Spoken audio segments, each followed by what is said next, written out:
This video will contain spoilers for Ninjago Dragons Rising Season 2 Part 2, in case you haven't seen it, but it does come out soon in early October. Anyone who has seen it will know that it's very similar to Season 4 because it centers around a tournament. And because of the fact that they both use the premise of a tournament as the foundation for the story, they get a lot of comparison to each other. There's a portion of Ninjago fans who don't really like the Tournament of Sources because it's not Tournament of Elements. But the thing is, it's not trying to be that way.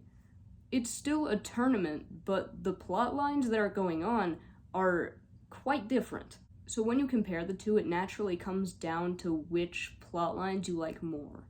And I feel like it's important to highlight the contrast between these two seasons because they're not supposed to be the same. The motivations for the ninja to enter the Tournament of Elements was to find Zane, whereas their motivation for entering the Tournament of Sources is to find out who's killing and threatening the dragons, namely the Arc and Source dragons. Given the motivations for Tournament of Elements, Zane obviously didn't get to fight in any of the rounds, so Zane getting out in the first round of Tournament of Sources feels like a huge missed opportunity to showcase his skills, and it feels like they kind of just took away Zane's ability to have a moment in the spotlight when it comes to being in a tournament. A huge thing that I see in comparisons between Elements and Sources are the people who are running the games. Obviously, Master Chen is a very popular villain among Ninjago fans. Because of Garmadon's involvement in the season, we knew right off the bat that Chen was a villain, which perfectly set up the portrayal of his character throughout the episodes. But when it comes to Roby, we don't know anything about him upon his introduction. While Roby does run the tournament, he's not meant to be a character that's comparable to Master Chen. Roby's games, at least as far as his intentions are concerned, aren't supposed to be a way to steal powers from elemental masters. Roby is just an energetic games master who seems to really like what he does, and he doesn't have any bad intentions. But Roby also seems to be a character that reminds me of Dareth as far as he's received by the fans. There are people who love him and people who really don't. Roby seems to be a little bit immature, and if he started like that and was left like that, I wouldn't like him. But this immaturity actually feels like it's leaving room for him to grow as a character, because he's probably going to come back.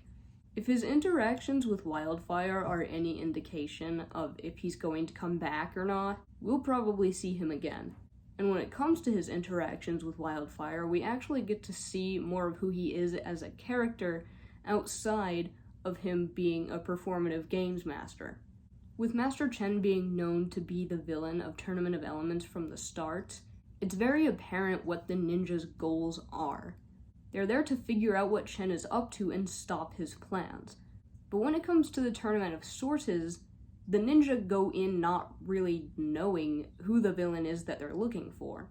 Obviously, we know that Raz and his crew are supposed to be villains in Dragons Rising, but we don't know for sure if they're the ones that the ninja are hunting down, because they're looking for whoever killed the Arc Dragons.